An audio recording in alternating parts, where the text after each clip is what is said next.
Tips mengelola lahan padi agar tetap subur dan produktif. Mengelola lahan padi dengan baik adalah kunci untuk mencapai produksi yang tinggi dan kualitas yang baik. Dalam artikel ini, kita akan membahas berbagai aspek penting dalam pengelolaan lahan padi agar tetap subur dan produktif. Pendekatan yang komprehensif meliputi manajemen tanah, air, hama dan penyakit, serta pemupukan. 1. Persiapan lahan. Persiapan lahan yang baik adalah fondasi dari keberhasilan budidaya padi. Tahap awal ini melibatkan beberapa langkah penting. Pengolahan tanah. Tanah harus diolah sedemikian rupa agar strukturnya menjadi gembur dan mudah untuk ditanami. Pengolahan tanah yang baik membantu meningkatkan aerasi dan memudahkan perakaran tanaman untuk berkembang. Penggunaan bajak atau cangkul untuk membalik dan menggemburkan tanah sangat dianjurkan. Pengairan. Pastikan bahwa lahan memiliki sistem irigasi yang baik untuk memastikan ketersediaan air yang cukup selama masa tanam. Saluran irigasi yang baik juga membantu mencegah genangan air yang berlebihan yang dapat menyebabkan kerusakan tanaman. 2. Pemilihan bibit. Pemilihan bibit yang berkualitas merupakan salah satu faktor penentu keberhasilan budidaya padi. Bibit yang baik memiliki karakteristik sebagai berikut. Varietas unggul. Pilih varietas yang sesuai dengan kondisi lahan dan iklim setempat. Varietas unggul biasanya tahan terhadap hama dan penyakit serta memiliki potensi hasil yang tinggi. Kualitas benih. Pastikan benih yang digunakan bebas dari penyakit dan hama. Benih yang berkualitas baik biasanya memiliki daya tumbuh yang tinggi. 3. Sistem tanam. Sistem tanam juga berpengaruh besar terhadap produktivitas lahan padi. Ada beberapa metode yang umum digunakan. Sistem tanam jajar legowo. Metode ini meningkatkan intensitas sinar matahari yang diterima oleh tanaman serta memperbaiki sirkulasi udara di sekitar tanaman, sehingga mengurangi serangan hama dan penyakit. Sistem SRI, System of Rice Intensification. Metode ini memaksimalkan penggunaan air, meningkatkan kesehatan tanaman, dan akhirnya meningkatkan hasil panen. Sistem ini melibatkan penanaman bibit muda dengan jarak tanam yang lebar dan penggunaan air yang efisien. 4. Pemupukan. Pemupukan yang tepat adalah kunci untuk menjaga kesuburan tanah dan kesehatan tanaman padi. Berikut beberapa panduan pemupukan. Pupuk organik. Pupuk kompos atau pupuk kandang dapat meningkatkan kesuburan tanah secara alami. Pupuk organik juga membantu meningkatkan aktivitas mikroorganisme tanah yang bermanfaat bagi tanaman. Pupuk anorganik. Penggunaan pupuk NPK nitrogen, fosfor, kalium sangat dianjurkan. Nitrogen berperan dalam pertumbuhan vegetatif, fosfor membantu perkembangan akar, dan kalium meningkatkan ketahanan tanaman terhadap penyakit. Waktu pemupukan. Pemupukan harus dilakukan pada saat yang tepat, yaitu saat masa vegetatif awal, pembentukan anakan, dan saat pengisian bulir. Pemupukan yang tepat waktu akan memastikan tanaman mendapatkan nutrisi yang cukup sepanjang siklus pertumbuhannya. 5. Pengendalian hama dan penyakit. Pengendalian hama dan penyakit secara efektif sangat penting untuk menjaga produktivitas lahan padi. Beberapa langkah yang bisa diambil meliputi penggunaan pestisida terintegrasi. Penggunaan pestisida kimia harus dilakukan secara bijaksana dan terintegrasi dengan metode pengendalian hayati untuk mengurangi dampak negatif pada lingkungan. Varietas tahan hama dan penyakit. Memilih varietas padi yang tahan terhadap hama dan penyakit tertentu dapat mengurangi risiko kerusakan tanaman.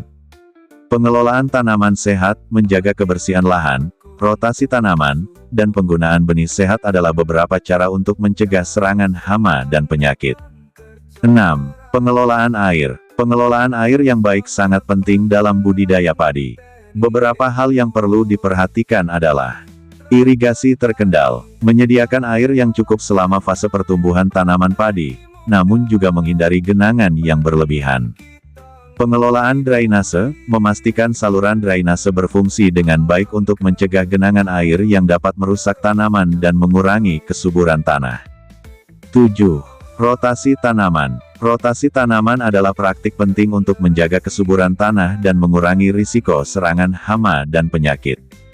Menanam tanaman selain padi pada musim tertentu dapat memperbaiki struktur tanah dan mengurangi populasi hama spesifik. 8. Pemantauan dan evaluasi. Pemantauan dan evaluasi berkala terhadap kondisi tanaman dan lahan sangat penting. Dengan melakukan pemantauan, petani dapat segera mengambil tindakan korektif jika terjadi masalah. Evaluasi hasil panen juga membantu petani dalam merencanakan strategi budidaya padi yang lebih baik di musim tanam berikutnya. Mengelola lahan padi agar tetap subur dan produktif memerlukan pendekatan yang holistik dan berkelanjutan. Dari persiapan lahan, pemilihan bibit, sistem tanam, pemupukan, pengendalian hama dan penyakit, hingga pengelolaan air dan rotasi tanaman, setiap langkah memiliki peran penting dalam mencapai hasil panen yang optimal. Dengan menerapkan praktik-praktik ini secara tepat dan konsisten, petani dapat memastikan lahan mereka tetap subur dan produktif dalam jangka panjang. Pengelolaan lahan padi yang tidak dibenarkan oleh pakar pertanian seringkali disebabkan oleh praktik-praktik yang merusak kesuburan tanah, keseimbangan ekosistem, dan kesehatan tanaman. Berikut adalah beberapa contoh pengelolaan yang tidak dianjurkan. 1. Penggunaan pestisida dan herbisida berlebihan. Kerugian ekosistem, penggunaan pestisida dan herbisida secara berlebihan dapat merusak organisme non-target, termasuk serangga penyerbuk dan predator alami hama. Resistensi hama, penggunaan berlebihan juga dapat menyebabkan hama menjadi resisten, yang akan meningkatkan biaya pengendalian di masa depan. Kerusakan tanah, bahan kimia yang tersisa dapat mengganggu mikroorganisme tanah yang penting untuk kesuburan tanah. 2. Pembakaran jerami. Polusi udara, pembakaran jerami menghasilkan polusi udara dan emisi gas rumah kaca. Kehilangan nutrisi. Pembakaran jerami menghilangkan bahan organik yang seharusnya dikembalikan ke tanah untuk memperbaiki struktur dan kesuburannya. Kesehatan manusia. Asap dari pembakaran jerami dapat menyebabkan masalah kesehatan bagi masyarakat sekitar. 3. Irigasi berlebihan atau kurang. Genangan air, irigasi berlebihan dapat menyebabkan genangan air yang dapat merusak tanaman dan memicu penyakit akar. Kekeringan, kurangnya irigasi dapat menghambat pertumbuhan tanaman dan mengurangi hasil panen. Efisiensi air. Pengelolaan air yang tidak efisien mengakibatkan pemborosan sumber daya air yang berharga. 4. Pemupukan yang tidak tepat. Overdosis pupuk. Penggunaan pupuk kimia secara berlebihan dapat menyebabkan pencemaran air tanah dan air permukaan serta merusak struktur tanah. Kurangnya pupuk. Kekurangan pupuk dapat mengakibatkan tanaman kekurangan nutrisi yang diperlukan untuk pertumbuhan optimal. Tidak seimbang. Penggunaan pupuk yang tidak seimbang, misalnya terlalu banyak nitrogen tanpa fosfor dan kalium yang cukup, dapat mengganggu keseimbangan nutrisi dalam tanah. 5. Monokultur terus-menerus. Pengurangan kesuburan tanah, penanaman padi secara terus-menerus tanpa rotasi tanaman dapat menguras nutrisi tanah dan mengurangi kesuburan. Hama dan penyakit. Praktik monokultur meningkatkan risiko serangan hama dan penyakit spesifik yang beradaptasi dengan tanaman tunggal tersebut. Degradasi tanah. Monokultur juga dapat menyebabkan degradasi tanah melalui erosi dan kehilangan bahan organik. 6. Pengolahan tanah yang berlebihan. Erosi tanah, pengolahan tanah yang berlebihan dapat meningkatkan risiko erosi, terutama pada tanah yang rentan. Kehilangan kelembaban. Pengolahan tanah yang sering dapat menyebabkan kehilangan kelembaban tanah yang diperlukan oleh tanaman. Kerusakan struktur tanah. Pengolahan tanah yang terlalu sering dapat merusak struktur tanah dan mengurangi kemampuannya untuk mendukung pertumbuhan tanaman.